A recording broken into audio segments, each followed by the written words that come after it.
Pressure cooker. Mummy, अगले हफ्ते आपकी मैरिज एनिवर्सरी है, 25वीं सालगिरह। मुझे पता है कि आपको तो बिल्कुल भी याद नहीं होगा। घर खर्चे के साथ अलग से पैसे भेज रही हूँ। अपने पसंद की प्यारी सी साड़ी लेना। वो पुरानी चप्पल कब तक पहनोगी? किसी अच्छे शॉप में जाकर ब्रांडेड और आरामदायक सैंडल देख लो। पापा को भी उनके पसंद के कपड़े दिलवा देना। और उनके चश्मे का फ्रेम भी बहुत पुराना हो गया है, नए फैशन वाले फ्रेम में चश्मा बनवा लेंगे, कह देना। सुबह सुबह बेटी का मैसेज देख सावित्री जी के चेहरे पर मुस्कान आ गई थी। गार्ड की नौकरी करने वाले पति राकेश की छोटी सी तनख्वाह के बावजूद सावित्री देवी ने एकलौती बेटी की पढ़ाई लिखाई में कभी कोई कमी नहीं होने दी थी। अब बेटी शहर में पढ़ाई के साथ साथ कोचिंग क्लास में पढ़ाने का काम भी कर रही थी। सावित्री जी गार्ड के रूप में पति राकेश को दिन रात लोगों को सलाम करते देखती थी। छोटी छोटी बात पर साहब मेम साहब की डांट फटकार खाते देखती थी। सब देखकर कभी कभी उसकी आंखें भर आती थी। तब नन्ही बेटी माँ को धैर्य बंधाती थी। वो विश्वास दिलाती थी कि एक दिन सब बदल जाएगा। अब सब कुछ बदलने लगा था। सावी ने पिता को गार्ड की नौकरी करने से मना कर दिया था।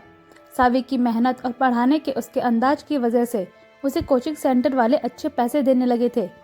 अब छोटे मोटे खर्चे के लिए सावित्री जी को 100 बार सोचने की जरूरत नहीं थी। सावित्री जी ने ना जाने कितने समय से कोई नई साड़ी नहीं खरीदी थी। उसे ठीक से पता भी नहीं था कि उसके कस्बे में साड़ी की अच्छी दुकान कौन सी है। इसलिए उसने पड़ोस की स्टिचिंग का काम करने वाली मालती को तैयार कर लिया था, साथ चलकर साड़ी दिलवाने के लिए। उधर सावी के पिता राकेश भी अपने दोस्त को लेकर बाजार जाने वाले थे कपड़े लेने के लिए। सावित्री जी घर लौटी तो सामने टेबल पर एक बड़ा सा लेटेस्ट मॉडल वाला ब्रांड न्यू प्रेशर कुकर रखा था। अरे, ये कुकर कहाँ से आया सावी के पापा?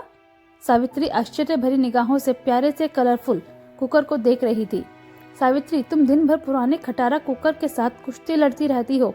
आधे आधे घंटे के काम में 2 घंटे लग जाते हैं, इसलिए तुम्हें इस बार कपड़ों के पैसे से ये कुकर ले लिया है मैंने। पति ने कुकर हाथ में उठाकर सावित्री को दोनों हाथों से पकड़ाते हुए कहा, अरे तुमने कैसी साड़ी ली है, दिखाओ जरा। साड़ी नहीं राकेश भैया, भाभी आपके लिए ये नई साइकिल लेकर आई हैं। मालती बाहर खड़ी चमचमाती साइकिल दिखाते हुए मुस्कुरा रही थी।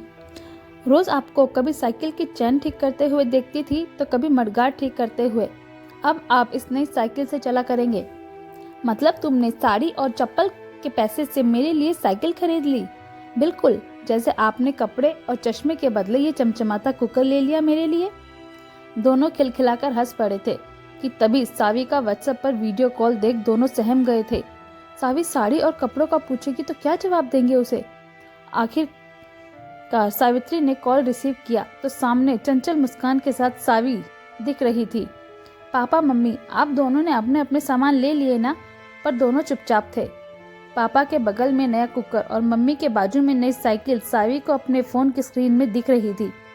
मम्मी पापा के स्वभाव से परिचित सावी को सारा माजरा समझ आ चुका था।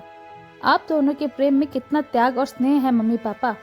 मैं कितनी खुशनसीब हूँ कि ऐसे संस्कार देने वाले पेरेंट्स की संतान हूँ।